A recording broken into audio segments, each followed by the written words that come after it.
African Growth and Opportunity Act was signed into law on May the 18th, 2000, I think it was. It was due to go until 2008, but then it was extended to September 2015, which of course is right around the corner. We need it extended again, and the person at the forefront of getting another extension, this time potentially to 2030, is the Minister for Trade and Industry, and that's Rob Davies, and he's in the studio with me now. Minister, you've just been to Washington, you've just got back on Sunday. Did you lobby well while you were there? Well, I think so. We met a number of people from Congress, think tanks, business organizations, and had a meeting with the United States Trade Representative. So I think all of those were touching the bases. And at this point, I think we got a good positive reception. At the same time, the American Chamber of Commerce, that's American businesses operating in South Africa, were on a similar mission, and I think they also got a good reception. Yeah, President Obama was here from the 26th of June to July the 3rd, and he talked enthusiastically and about an extension of AGOA, but there are certain congressmen, certain people within the United States who come up with a phrase that we're a middle-income African country now, and therefore South Africa should be excluded. Did you encounter this type of attitude? Well, what happened was everybody told me that there would be those voices, but I tried to say, well, who are the people? And nobody could put a face to a voice.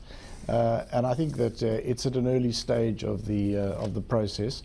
2015 doesn't seem too far away for us. We are looking to a clear decision that creates certainty. The USTR has announced that there will be some kind of a summit next year.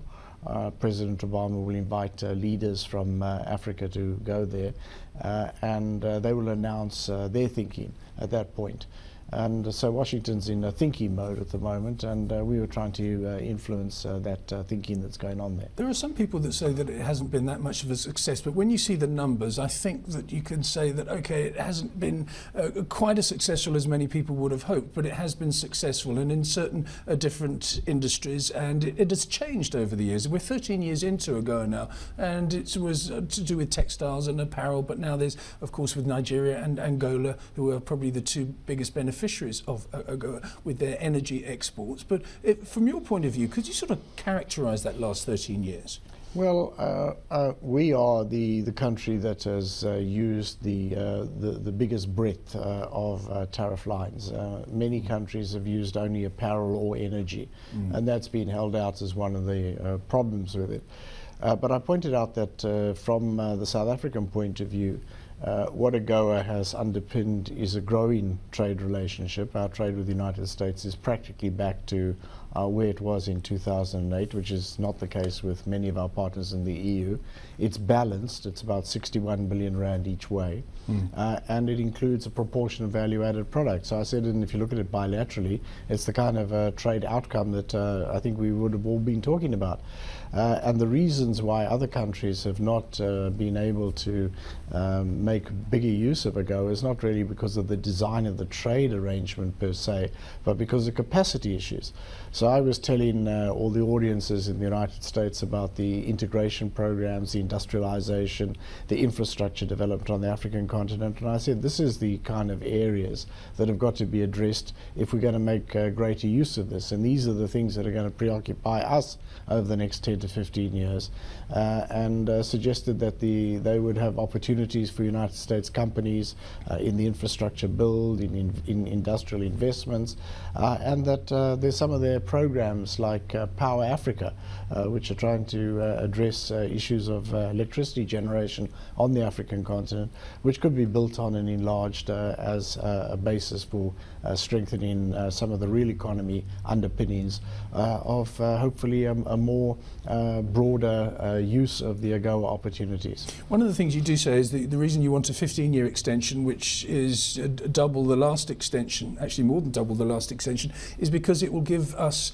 it will remove uncertainty. It will allow industries, big industries that need capital investment over the long term, not just over a couple of years. It will remove that uncertainty and will give us more predictability. Was that well received, that particular argument? Well, I don't think anybody is committing themselves to the years. The 15 years is what African beneficiary countries have agreed we will ask for. That's our message as well. But we, I think, pointed out the uncertainty that was created with the last-minute authorization of the third country fabric provision. That happened only last year, right at the last moment. South Africa is not beneficiary of the third country fabric, so we had nothing at stake ourselves, but we saw our neighbors giving very precise information about how this or that and the other contract was cancelled because there wasn't any certainty about this. So we're saying well before the expiry date of the current arrangement, a longish, and 15 years is our wish, a 15-year extension of AGOA would create optimum conditions for us to create the certainty required. Quite right. And I would have thought with the events that happened, although they're not linked, but there is a certain sort of synchronicity between what's happened in Kenya over the last few days. The Americans must look at that and say, and sort of stop that happening in the future is through economic prosperity. So therefore they must look at AGOA and say this might be able to in that regard. Well, I mean, that's one way of looking at it. Another way of looking at it is, despite incidents like in Kenya the other day, the fortunes of the African continent have turned round, and that is something which is increasingly being recognized and which is creating new opportunities for mutually beneficial investment relations, for United States companies to become involved in contracts, for infrastructure build, and for a continued mutually beneficial trade relationship. You say, I'm just reading an article from iafrica.com here. It says here, in a telephonic interview from Washington, D.C., Mr. Davies emphasised the importance of South Africa's inclusion in AGOA, not only for its own sake, but also for the coherence of the South African Customs Union with Botswana, Swaziland, etc. If we weren't in it, if South Africa wasn't in it for any reason, I don't think that's going to happen, but do you think it would be disruptive?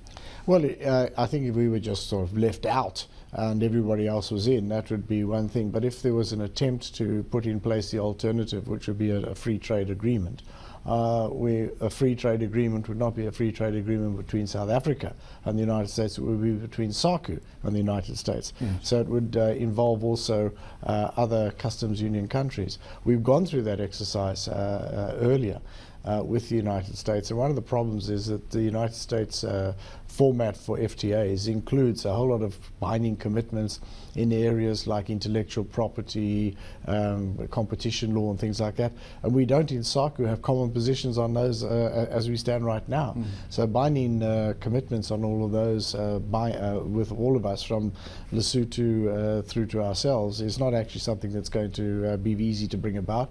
It'll be a diversion from our existing efforts, and we think that the existing regional integration agenda linked to industrialization of the continent does offer a basis for United States companies to get and also, of course, a forward. bureaucratic nightmare. I mean, taking one agreement away, introducing another one which is not linked to the other countries, it would just put more barriers in place. Well, it would put more barriers in place. It would require more negotiating effort on our side. It would strain our capacities when our focuses need to be on building regional integration. Regional integration and also industrialization. You say something here, I'm quoting again from this interview that you conducted. We will be arguing, you say, that the next phase of African development over the next decade needs to involve industrialization and regional integration. If it weren't for AGOA, that would happen anyway, though, wouldn't it?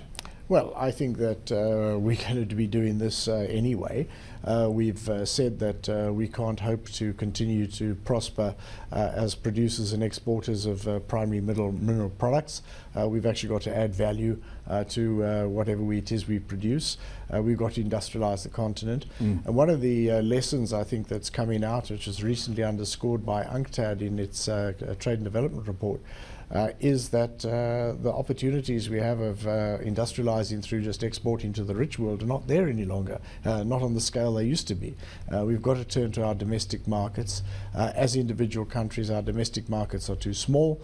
We've got to compensate for that by active integration on the African continent, and in our view, particularly integration arrangements that reach across our existing regional communities and cover large swathes of the African continent, eventually as a building block to a continental FTA.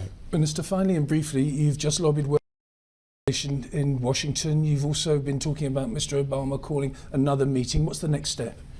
Well, I think that is the next step. As I said, Washington is in thinking mode They're going to be preparing their proposal, and they're going to be presenting that as a summit, and then of course Congress ultimately will be involved, which is why we have to go and speak to lots of people in Congress.